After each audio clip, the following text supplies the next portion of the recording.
Welcome to Sports Scope, the most influential sports talk show in the nation.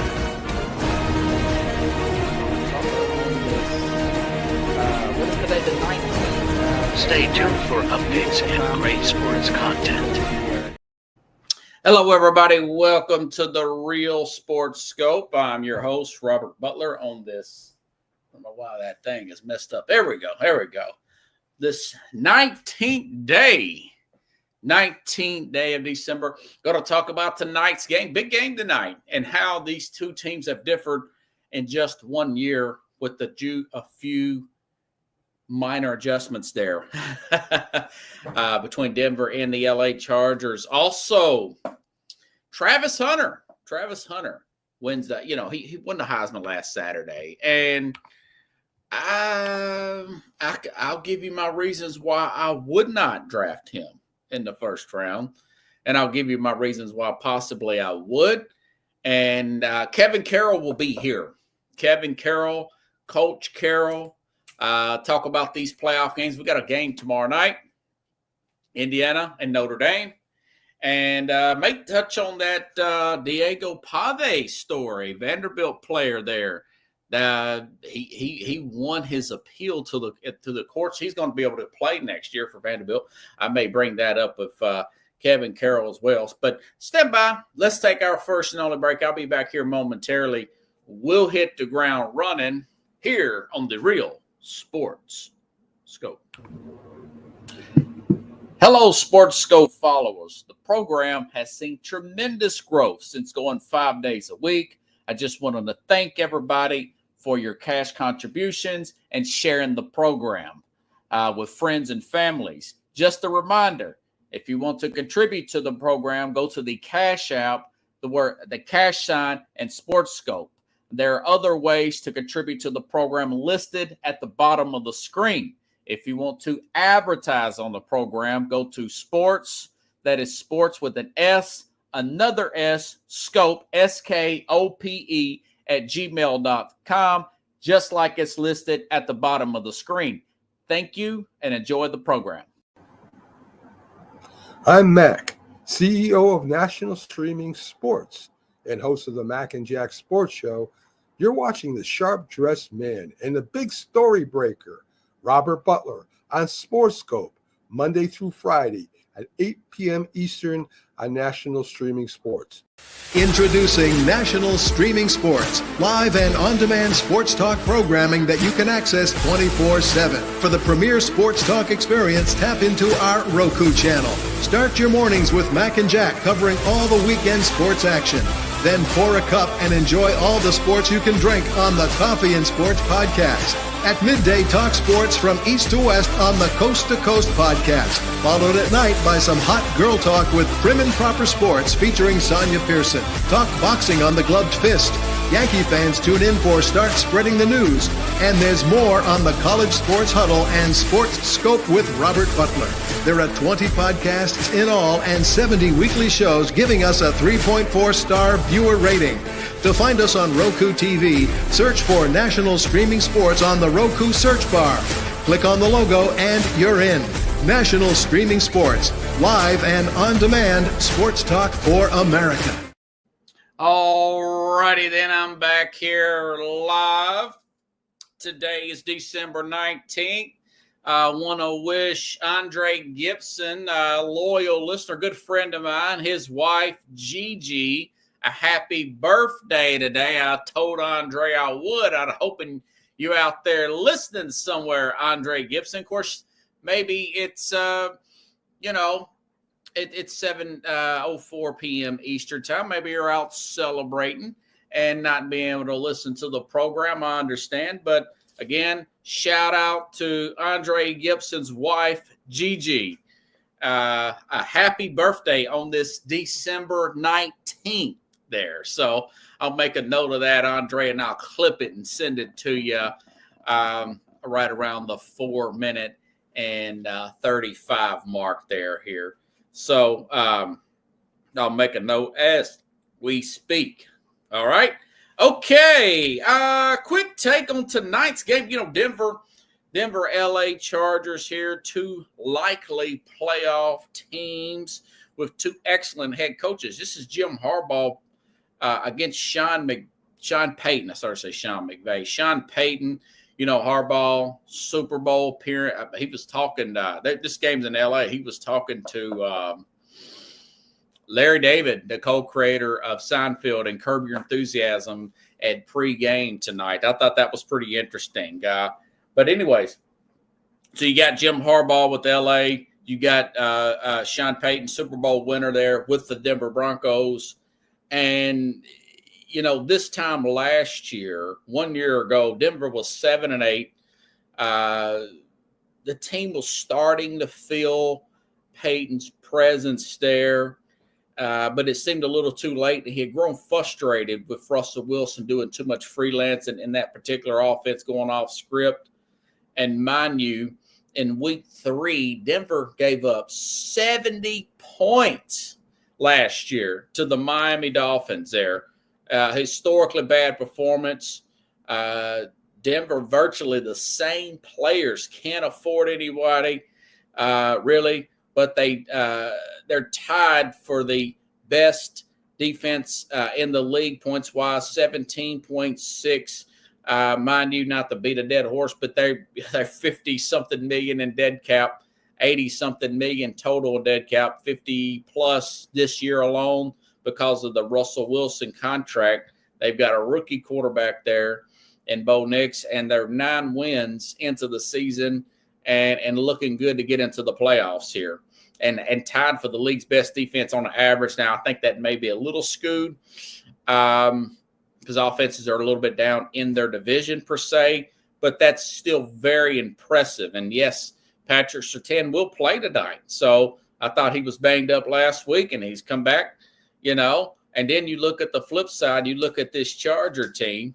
This time last year, they gave up 63 points to the lowly Raiders, who never have an offense nowadays, and end up ultimately firing Brandon Staley. Again, virtually the same team, cap issues, different coaches, different meshes with quarterbacks, and now you have 2 playoff contenders here playing tonight with Jim Harbaugh, Sean Payton. You got the right quarterback, right coach combo.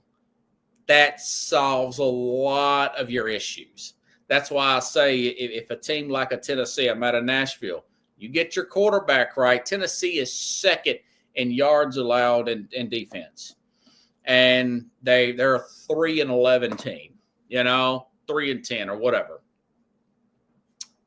They're out of the playoffs. And they make me look like an idiot. But when you've got a quarterback, for example, with what did he have? 12 interceptions and eight fumbles or something like that, and we're not even finished with the season. But like I said, you right coach, right quarterback combo, everything else kind of fall into place. That's why they pay these coaches that kind of money that they do here in the NFL. So, as far as tonight's game, the Chargers will have Ladd McConkey back again off that injury report, coming off a 2-game losing streak. They've still got some defensive injuries there. I'm going to reluctantly take the Chargers because they are on that 2-game, and they were not impressive, not even a little bit, against the Tampa Bay Bucks. But Denver still has some offensive issues of their own. I say Chargers win 22-19 and a nail-biter at the very end with a field goal there. Okay? And, of course, it'll be on Amazon tonight. A lot of you, I don't know if they'll watch it or not. But anyway, okay. Travis Hunter. Travis Hunter, one of the better pure college players of all time. You could make the argument. Now, he was originally just won the Heisman last Saturday. He originally picked to go to Florida State and decommitted at the last minute. Followed Deion Sanders down to Jackson State. And, of course, Deion took the Colorado job. And his last 2 years, he has played both cornerback and wide receiver and I looked this up, at 113 snaps average per game, 50-50 split. Just a phenom of an athlete. First player in FBS history since 1978. Found this off CBS, to have 1,000 yards receiving and 3 interceptions. I thought he definitely deserved to win the Heisman. What did Colorado win 9 games this year? They actually exceeded my expectations this particular year. Now, that being said, last guy to have a similar type of a year there and won the Heisman, Charles Woodson, 1997. Woodson played cornerback, returned punts for Michigan, punts for Michigan, scoring touchdowns and whatnot, playing elite corner. Now Woodson's in the Hall of Fame, and he makes the comment. He says, listen, Travis should concentrate on defense if he wants to do the same in the NFL. So all that being said, Hunter's projected to be a top 5, top 10 pick.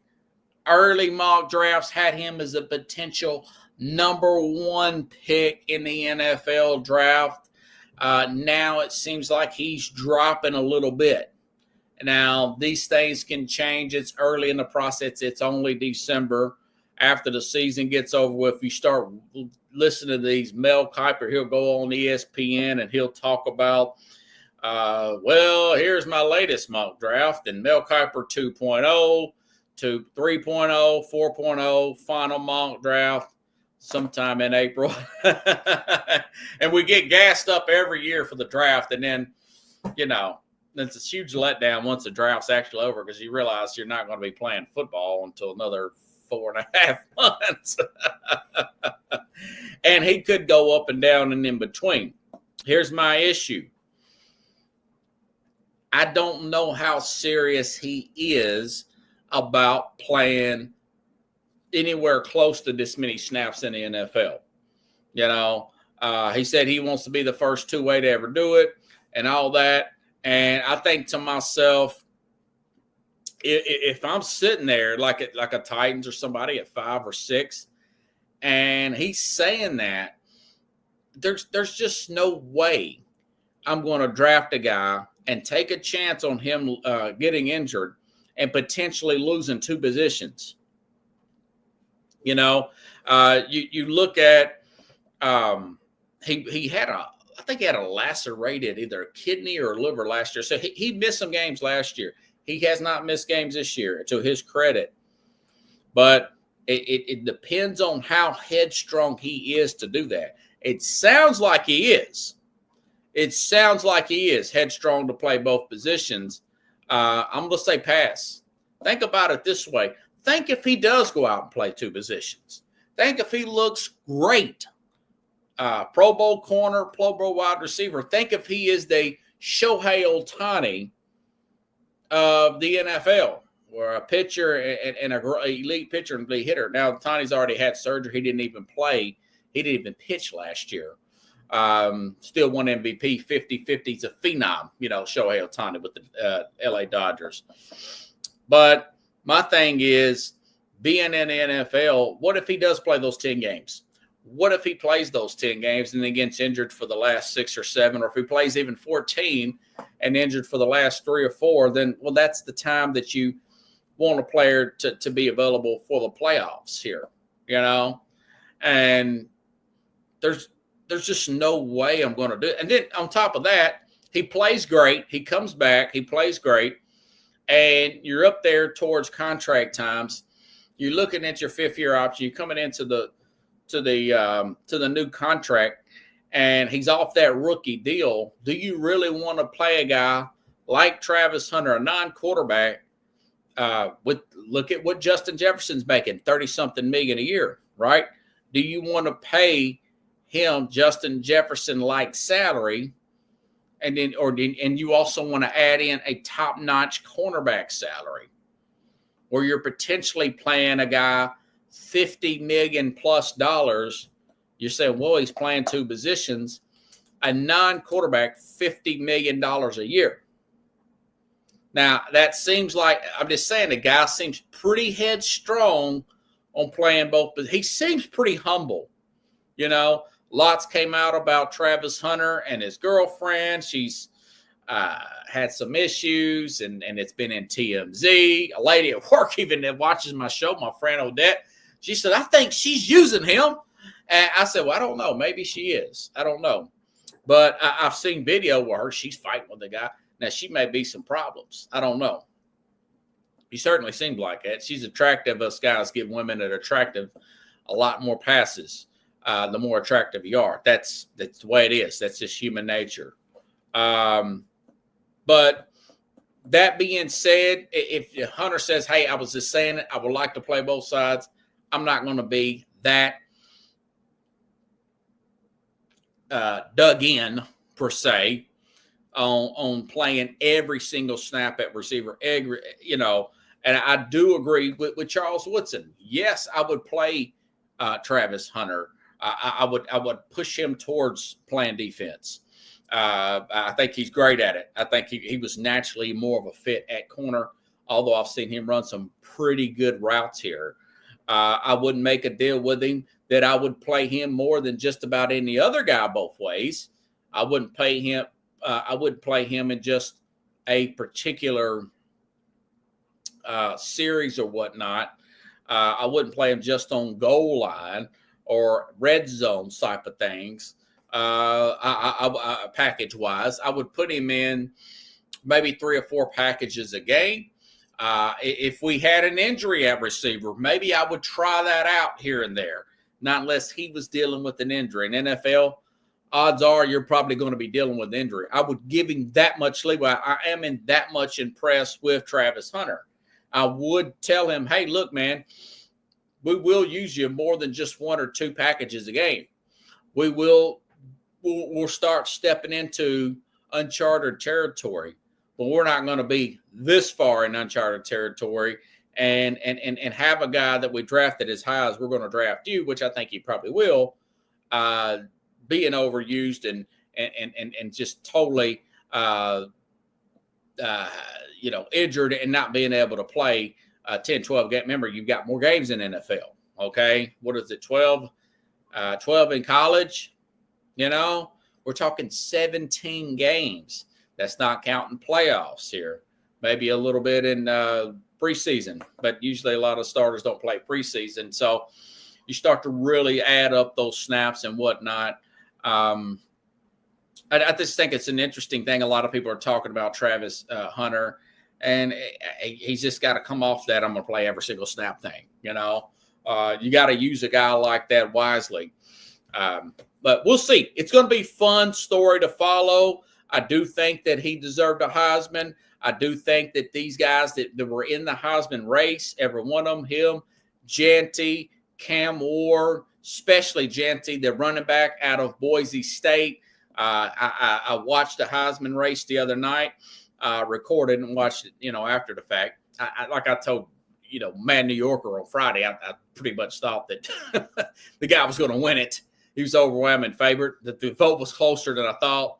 But Jeanty, Ashton Jeanty, the running back out of Boise State, looks like a mini Derrick Henry. He's a cross between Derrick Henry and Bijan Robertson to me. The running back out of Texas that's doing really well in Atlanta could possibly do better. If he had a better quarterback there, he might do better now that Michael Penix is playing with Atlanta and whatnot. But I do think that that guy's going to be a great pro. His dad is a drill sergeant, military guy. This guy is really, really disciplined. He's going to be a great player, Ashton, in the NFL. Him and Cam Ward, very much impressed with their humility. I'd already knew about Travis Hunter. I knew he was a pretty good guy. Now, that chick may take him down a dark path.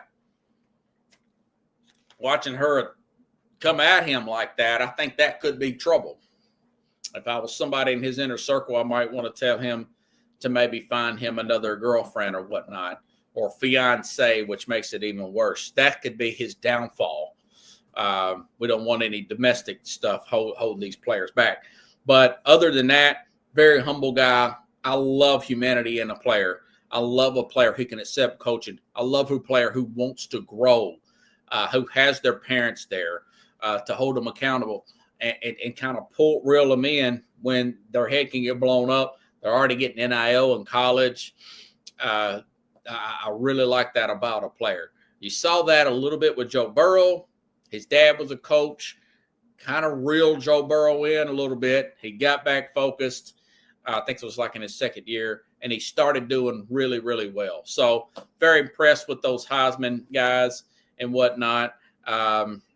This Travis Hunter, I'm telling you, man, you can't play every single snap in the NFL. This 113 snap stuff, that's crazy talk. But again, maybe he's just saying I want to play it. I don't want to exactly have my stick in the ground and saying I'm playing every single receiver snap. I'm playing every single quarterback snap. No bleeping way.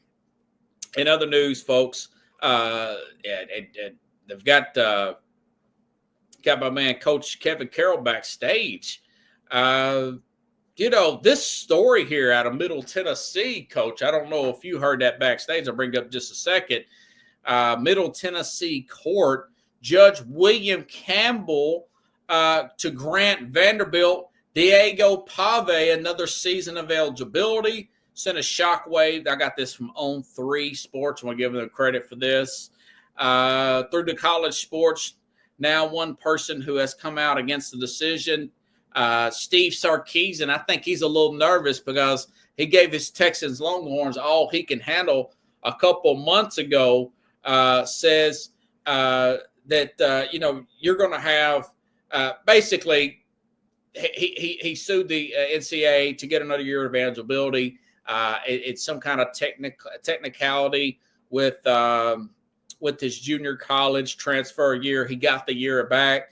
He's going to be able to play. Sarkisian says you're going to have guys. He's like, I totally disagree. You're going to have guys 28, 29 years old playing college football. This is from a team that's spends all kinds of money in NIL and pushes every single envelope to play it. I'm really disappointed that Steve Sark said that.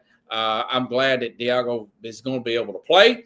I did not think he was going to win that, actually, because the NCAA said he wasn't. So, of course, they used the word antitrust, our local courts here. So I hope good for him, good for Vanderbilt University.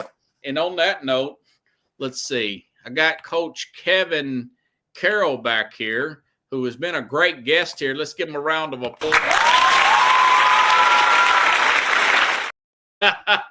What about it? Hey, what do you think about that?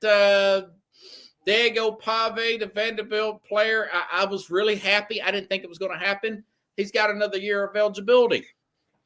I wasn't surprised because it seems like the NCAA is letting everything happen right now. So I kind of figured he'd get another year. They've been losing a lot of battles in the courtroom, hadn't they? Last 3 years. Yeah, they have. I'm glad he's coming back.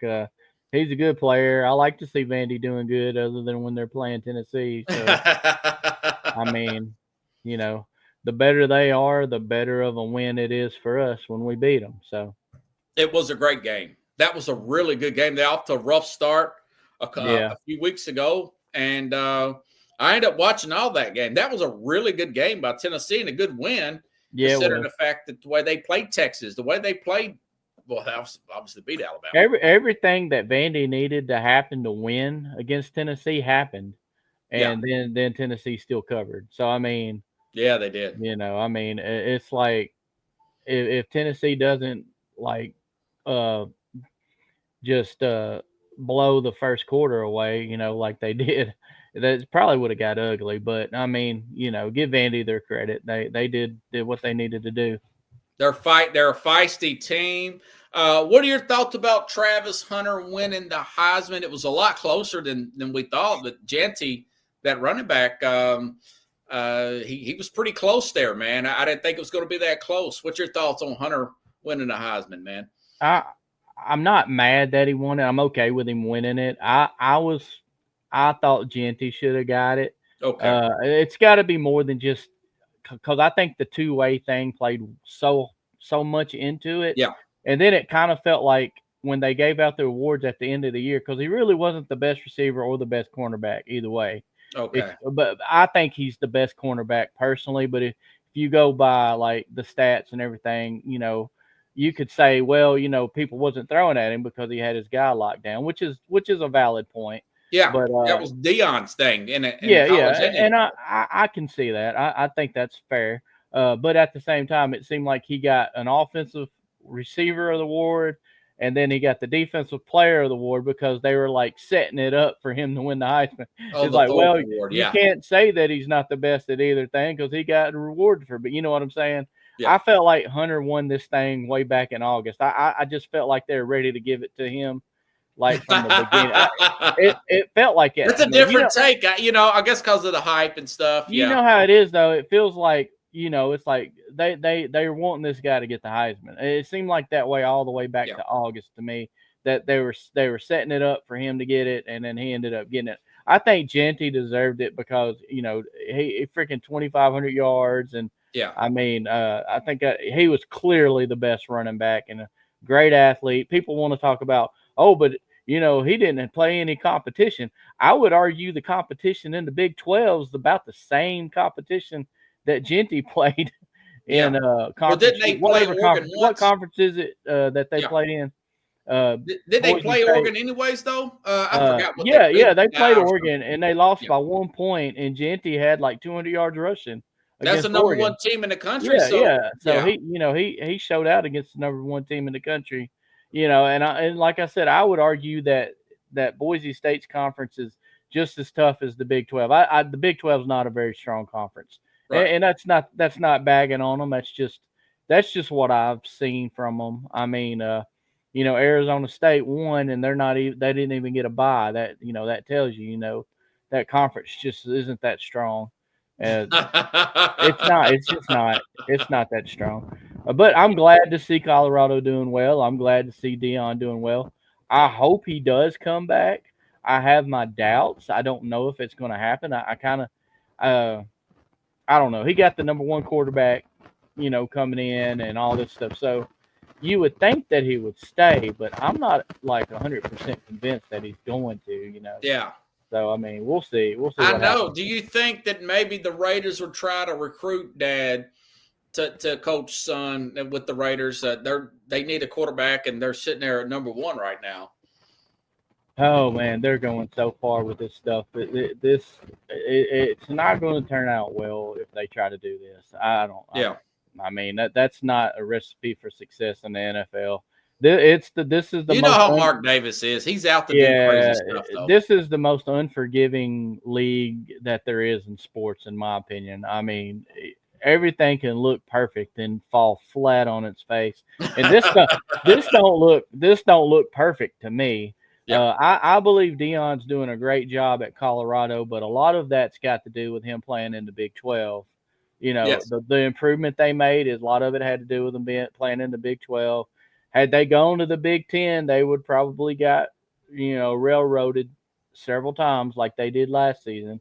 But I mean, hey, the teams in front of them, they played well, and they're conducive to the competition they're playing against, and they showed to be on the higher end of that competition. So that's good for them. I kind of wanted them to go to the playoffs. I wanted to see them because I think if they had got to the Big 12 championship against BYU, had worked out, I believe they could beat BYU. I think athletically they match up good with BYU.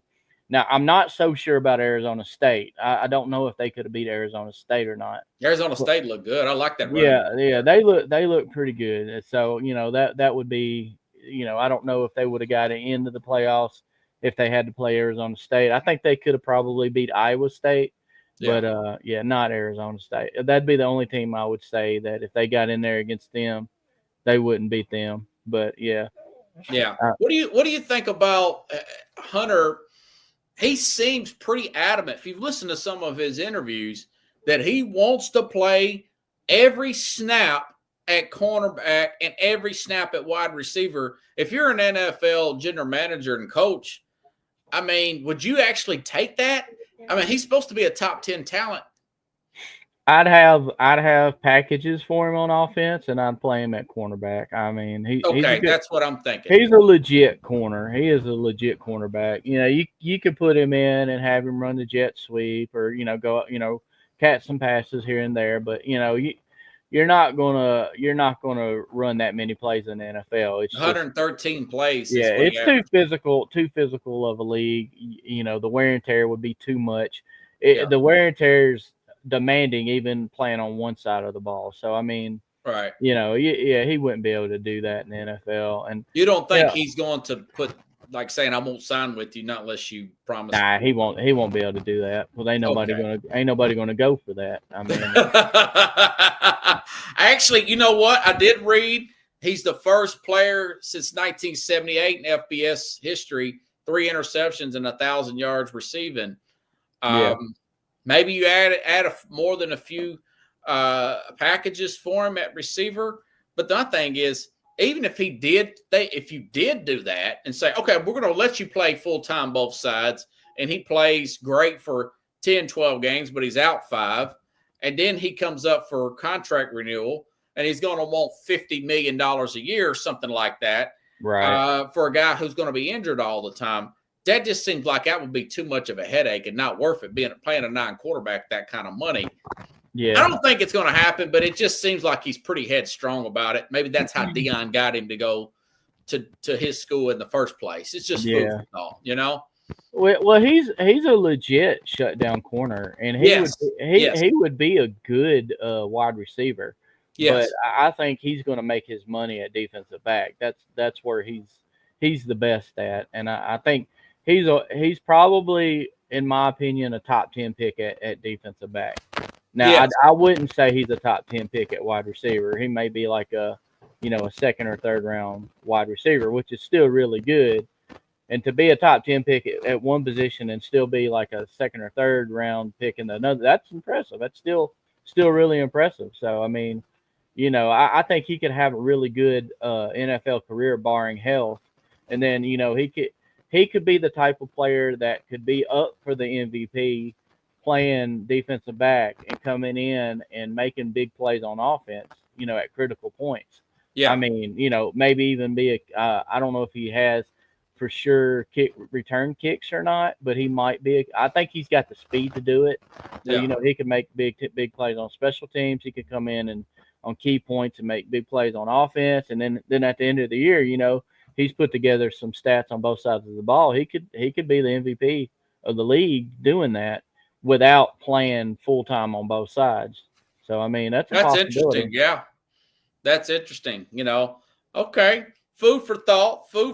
Okay, so the Titans benched Will Levis the other day, and I was reading this site here, NFL Rookie Watch, and it says Dylan Gabriel is surging up draft boards according to NFL scouts.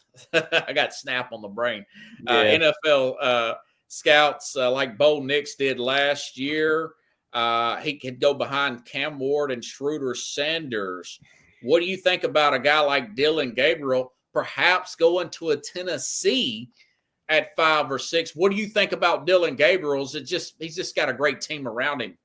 Okay, correct me if I'm wrong. He's only about 5'10". He's 5'11". That's what I looked up too, and I thought I don't know about that. Yeah, and I hate to bag a guy based on height, but if you look at the history of the league, there's very few guys that have been successful at that height. A lot of these things that they judge these quarterbacks on, these scouts, I don't always agree with, because I agree with how they play on the field. Yes. The one thing I do agree with, or semi-agree with at least, is the height stuff, because it's important, because you got to be able to see over the vision and everything, and for an NFL quarterback is just extremely important. Right. We're talking passes being batted down, not getting a clear view of downfield. I mean, all of those things are really important to be a quarterback. And if you're the best quarterback ever and you have those disadvantages, you're going to have a hard time. So if you're a guy that we don't know, is going to be a good quarterback. Because trust me, we don't know any quarterback that gets drafted if he's going to be good or not. It's That hard is to tell, man. Any quarterback you draft is a crapshoot. I don't care how good they grade him out or any of this stuff. How many times we see a guy grade out perfect, go to the NFL and bust? Right. That is just, it is so hard to pick a quarterback. You can do it at other positions, like a guy who looks like dynamite in college at running back or wide receiver. More times than not, they go to the NFL, and you can still see that. Quarterback is the one that it just does not always look like that. I mean, Right. it just, there's very few quarterbacks that I can sit here and go back on and say, okay, he was great in college.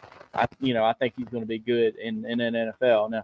Now there's a few that I've been able to call, like Peyton, of course. You can say Andrew Luck, Peyton Manning.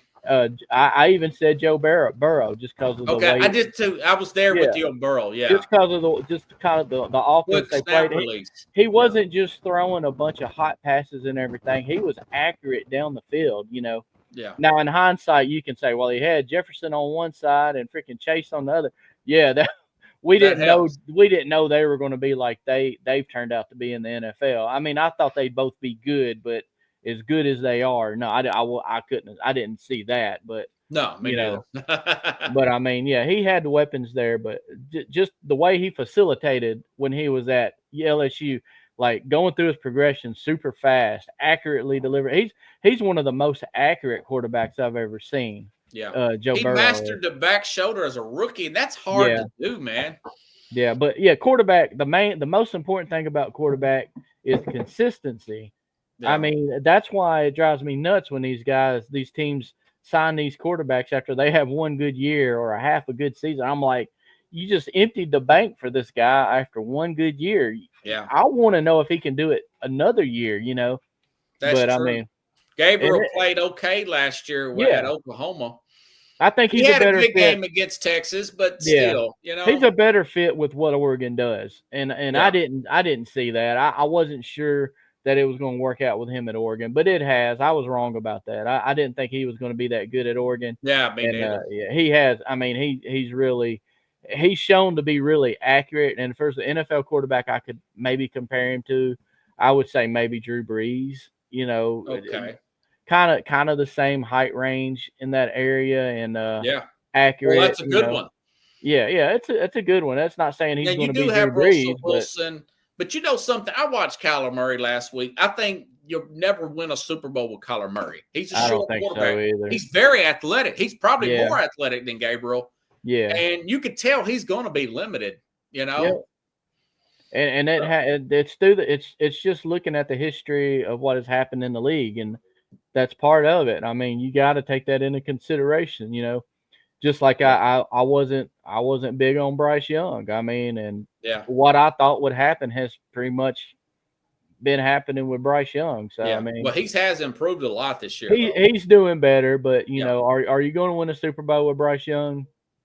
Probably not. Yeah, exactly. So I don't know if you'll finish the season with Bryce Young, but what do you think about guys like Baker Mayfield being wrote off, and then he's having, Baker Mayfield's got a 70.8% completion percentage right now. Yeah, I like Darnold, Baker. I thought Darnold would be a total bust with the Jets. They're 12-2 right now. Up there in Minnesota. Yeah, he's doing good. He just may have just found the right place where he's going to succeed. There's no guarantee he goes somewhere else and is able to do that. Plus he's got a good team around him. You got to consider that as well. But I mean, I'm happy for the guy. I'm glad to see him doing well. And but it's like I'll go back to that consistency thing. Is he going to do it again? Is he going to be able to do that again next year? Yeah. So I mean, it just, a lot of times you'll see a guy have a big year and then like the next year he just don't look the same, or he gets injured and then he never comes back the same. It's just, it's a toss up. The quarterback thing's such a toss up. And I said, drafting them is the hardest thing to draft a quarterback, because I'm not confident in any of them. I don't like drafting quarterbacks. It has to be like, in my mind, like a Joe Burrow. Like if I'm going to draft a quarterback, like in the top 10, because most of the ones they draft. What Keith said yesterday, 8% drafted early in the first round have succeeded since 1968. Yeah. Yeah. Most of them do not pan out. Yeah. And you know, and that's honestly like the ones drafted at the top. And then if you go across the whole board that are drafted, period, few of them actually pan out the way that you're expecting them to pan out. You know, and you know, do you think Tennessee is giving up too soon on Will Levis, considering guys like Baker Mayfield and Darnold, and even who's the guy from Jordan Love with Green Bay? He looked terrible. I remember he filled in 1 year a game for Rodgers, and now he looks really good. You know? Yeah. He's playing pretty good. They, like I said though, they emptied a bank account for him for half a good season. So I mean, they're lucky he's playing the way he is. You know, if he continues to do that, then they probably made the right choice. But you know, that's yet to be seen. But you know, as far as giving up on Levis, just because I'm not crazy about the quarterbacks that are coming out, I would maybe let him hang around and you know, build around him. And you know, if you don't have to start him next year, but I mean, we're talking $4 million is all you're going to save if you let him go. I heard that somewhere I heard that on the radio this week. I believe it's you'll save $4 million by cutting $4 million dead money or something like that. If they release him. So I mean, you might as well just keep him around. Peanuts in NFL, yeah, just keep him around. And you know, even if you want to bring another guy in, don't put a whole lot of money into a quarterback this next season. What I would do is build the team up around as much as possible. Get a right tackle for Christ's sake. Yes. You know, and that's what I'm thinking. Bring somebody like free agents. Bring some or left tackle and move Latham to right. Yeah. Bring some free agents in. Like I know Trey Smith from Kansas City, a guard. I'd love to have him as. Was he a free agent? I believe he's a free agent after this year. Yeah, I could be wrong on that, but I mean, he's been a solid guard at Kansas City since he's been there. Oh, he started since State. He started since he was a rookie. So I mean, that'd be a good pickup. But yeah, build around him, and then like maybe the next season, try to look and see what quarterbacks are coming out. There's not very many quarterbacks that I'm big on right now. I'm almost leaning towards Nico staying another year after next year. Because I think he's going to be. I believe he's going to be a good NFL quarterback, and part of that is going into the fact that I think he's smart enough to know if he's going to need another year or not. Yeah. And even if he plays good next season, I think he's the type of guy who might say, I could use another year, you know, and I think he might do that. A guy, and this sounds crazy, he hasn't played a whole lot, that I think could come out after next season. I don't know if he will. He might stay another year too. The most NFL-ready quarterback in college to me right now would be Arch Manning. I mean, I was thinking that, but I thought you might just say what so. I've seen, what I've seen of him. Yeah. He looks to me like he's already got the body. He's already, you know, just seeing his decision making while he's in the game. He's talented. He's got the arm. He's mobile. He's mobile enough to protect himself. You know, he's not like a statue back there. Yeah. I mean, I think he's the most NFL ready quarterback, and that's crazy because he's not even a starter yet. I honestly think, you know, he could play next season. And of course, it doesn't matter if he comes out next year or the year after. He'll be the number one pick. I mean, could we go ahead and agree on that? He's probably Did you I'd probably like 90%. Did you hear that report that advice college analysts and even some football guys are saying? I might have been Mel Kiper, but I'm not 100% sure on that. I read it this week that Quinn Ewers should transfer if he decides to come back. I didn't know he had another year of eligibility, but apparently he does.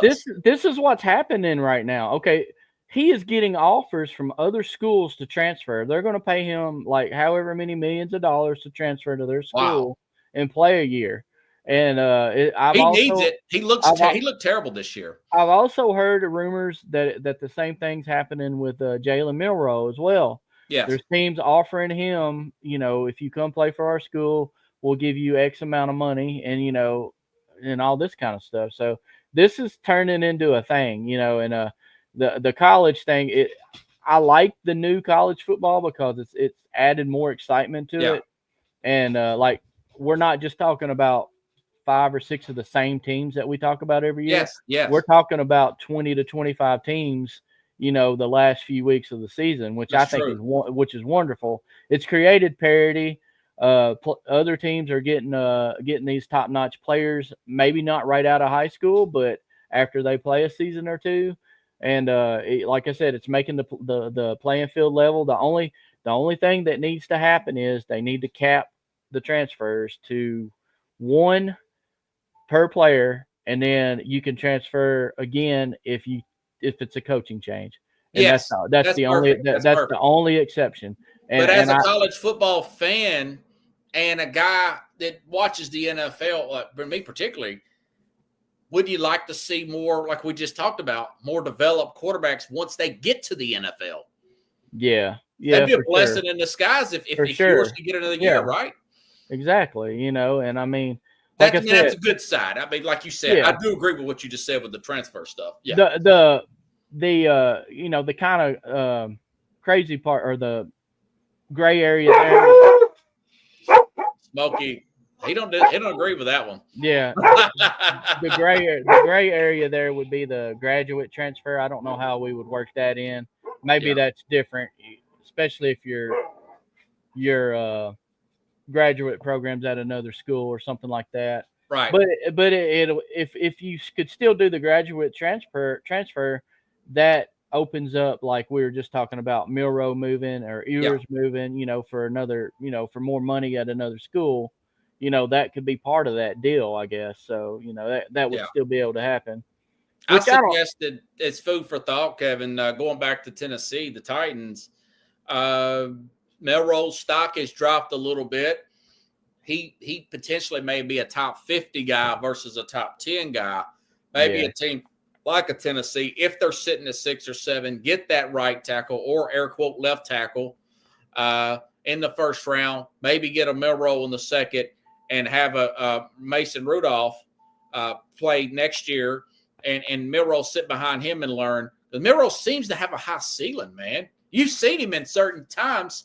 He looks like he could be like a Jalen Daniels that's playing right now for the Commanders, perhaps. Yeah, well, I don't know. Wouldn't you compare him more to maybe Jalen Hurts, or maybe Jalen Hurts, or maybe even a Lamar Jackson with that kind of speed he's got?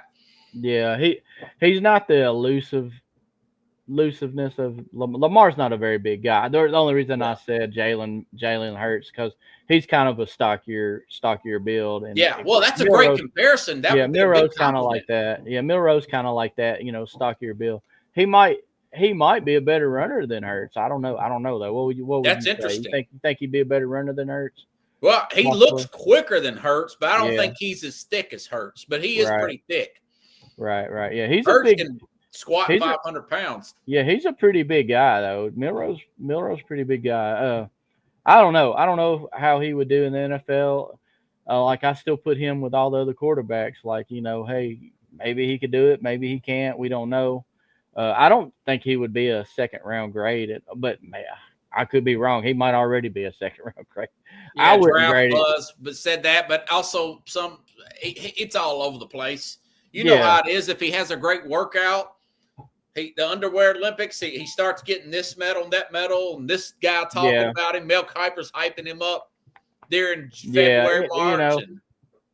It's hard for me to endorse Alabama quarterbacks, not because I don't like Alabama. That's not the reason. They've had the best players around them, like their whole careers. So few of them really do well, and it's been kind of like the last few years with Hurts and Tua. Them are that. If you look back before them are the only two that really have worked out. You know what I mean? So I mean. It's not saying Milroe can't do it. It's just, how is he going to do when, because you're going to go to Tennessee. You're not going to have the best of everything around you. You're just not. Right. So, I mean, I don't know. It may be, if you could get him. I'm saying be patient with him and let him sit and really develop, Yeah. Learn. Yeah. But you know, Possibly play. if then the next year goes around and then you still suck, and then Arch is there at the first, you know, and you got a chance to get the first round pick. I mean, I still do it. I mean, I Arch still is go more for him. like the throwback guy. Yeah. Yeah, he's It's like, just food for thought, man. There's no clear-cut answer for Tennessee right now. no, there's not. They If I need was Ray so Carthon, I'd be pulling my hair out. they need so much help right now. I mean, there's people saying that they think they should just clean house and everything else. I don't know about that. Yeah, I don't know. I like You know, how their do you second get defensive rid yards of allowed. Callahan? You know, after Yeah. 1 year, it's just. I'm a hard guy on coaches, and I would still give Callahan and Carthon another year.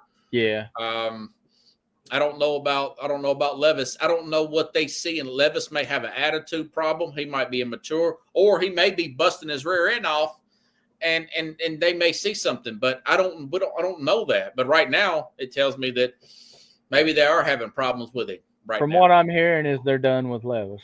Yeah, that's me too. I mean, they gave him his chance. like you that. know, you just can't keep making the same mistakes over and over again, and that's just the bottom line. He had 8 fumbles this year, Coach. Yeah, 10 and interceptions. then I mean, that's just 20. as many or more interceptions. I mean, that's just Yeah.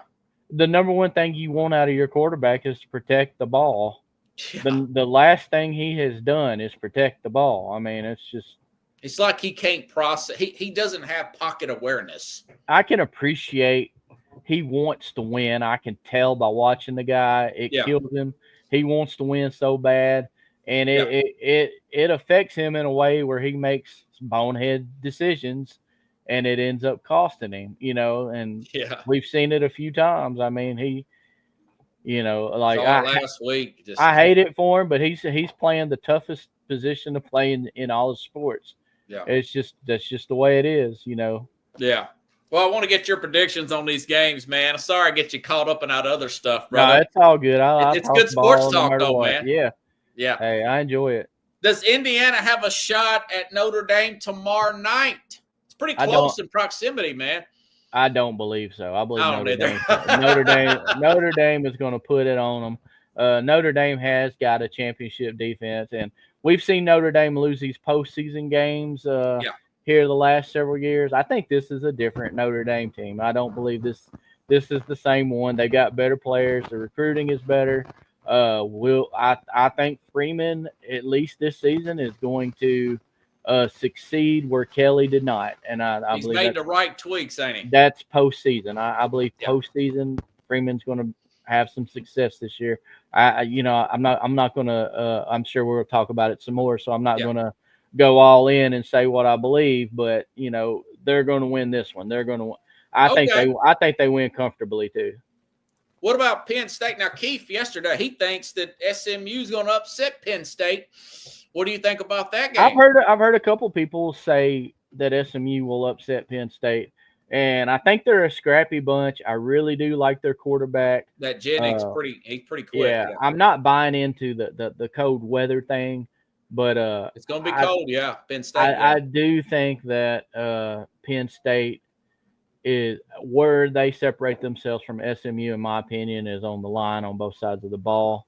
And I think that's going to be where Penn State wins this game. I think they win. They're just going to out physical them, is what I believe is going to happen. I don't believe that's Jennings. That's the way I'm leaning, Coach. That maybe Jennings is going to be running for his life. I think they're going to have so much pressure on him. So that's why I think that's why I believe. Penn State wins.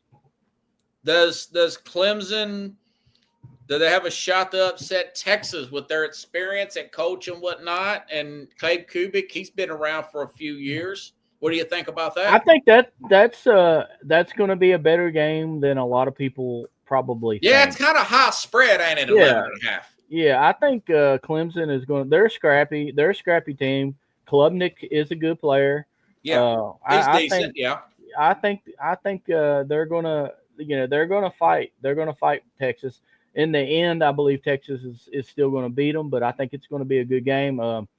And you know what? If Ewers does not produce, if he's having problems, I think they're on the verge of just running Manning out there. I actually think they're Put not him out at halftime if you. They're not going to sit there and struggle and then like not make a change. I think if Ewers struggles, I think Manning will be out there.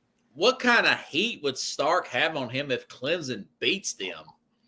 He don't want that, and that's why same scenario when Georgia was playing Alabama, and Georgia was freaking smashing Hurts, and he couldn't do anything. And Saban knew that Tua was the better passer, and he put Tua in there, and that won the game. Saban wasn't going to lose the game. It's a great move. Did that at halftime. Yeah. He wasn't going to lose. The best coaching moves by Saban. Yeah, and it drove me nuts because I'm sitting here like, oh, we got them. They got them. I wanted Alabama to lose so bad. I know. And then when I saw Tua coming in the second half, I was like, crap, he freaking did it. And I was afraid of that. I was afraid he was going to do that, and sure enough. It was a great game, though, man. Yeah, it was. It was a good game. Yeah. But yeah, I'm going with Texas. Me too. I think it's probably within that, but I'll give my final answer like the Millionaire Show with the Mad New Yorker Friday. Okay, Ohio State, Tennessee. A lot of people like your Colin Cowherd's usually dogging Tennessee. Yeah. Saying that D line versus that O line, but it's going to be 28 degrees up there in Ohio That's State. The problem. Tennessee, again, hey, we've played in cold weather. Tennessee ain't afraid of cold weather. I think, it gets cold. I don't think it's going to matter. And the thing, this is the most interesting game out of all of them, in my opinion. I can't wait, yeah.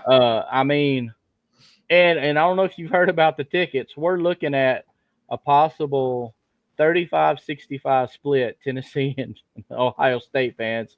Yeah. Or is close as a 40-60 split in fans. If we get anything, hey, if you're a road team, if you can get either of those, as a road team, you will take it all day long. So I mean, if that is the truth, then it's going to be. It's not going to get too loud for either team, either side, honestly. And that's my biggest thing. Tennessee on the road. But is it Tennessee on the road in the SEC? If they go to Ohio State, is that the same thing? I don't know, But I believe the defensive line, Tennessee's defensive line against Ohio State's offensive line is going to be the biggest problem. The fact that Michigan was able to run for over 200 yards on Ohio State, kind of gives me, hope for Tennessee.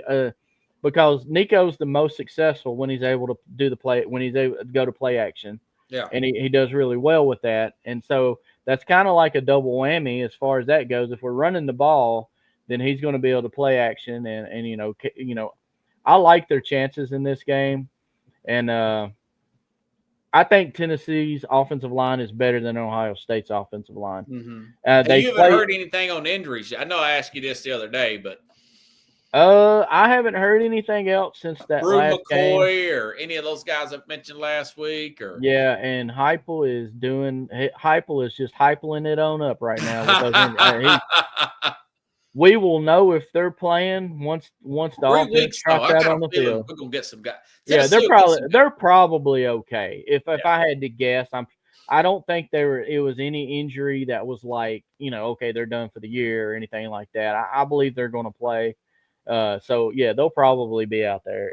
And score wise, I'll give a score on this one. Give a score, man. I'm going to say Tennessee's defense is going to show up, but Ohio State offensively is good. They got good receivers, and because of that, I'm going to say Tennessee 21, Ohio State 17. I don't think it's going to be I think it's going to be a low-scoring game. I don't see That's whole lot. That's about what I feel. Maybe I lean Ohio State win.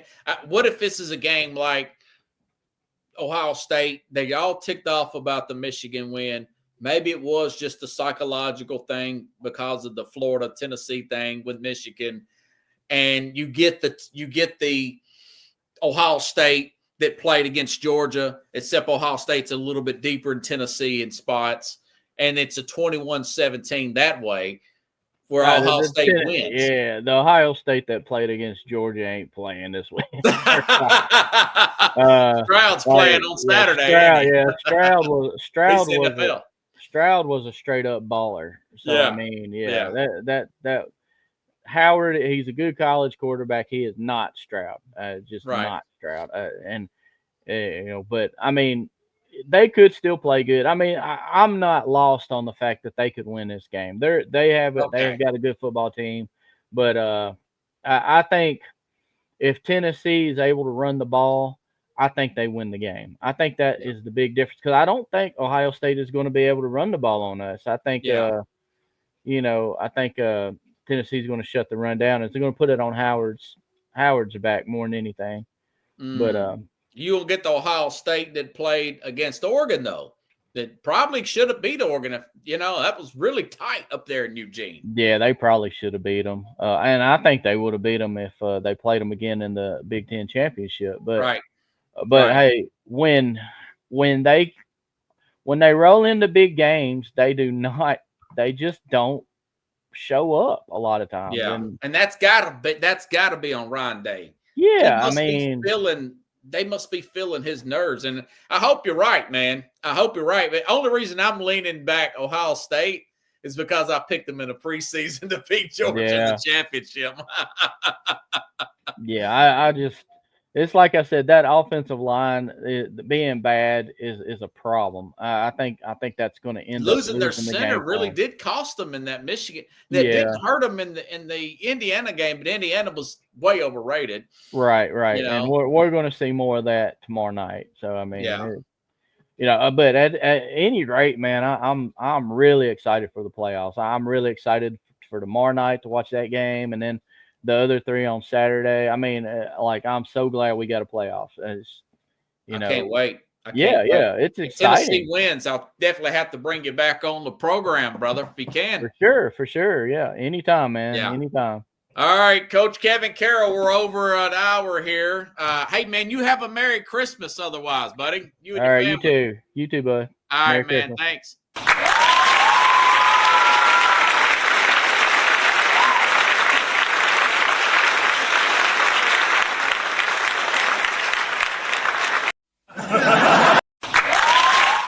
Sorry, I'm messing with my stuff here. I'll be back here tomorrow with the Mad New Yorker. We'll give our predictions of that, and of course, the biggest NFL games for coming up this weekend. Have a good night, everybody.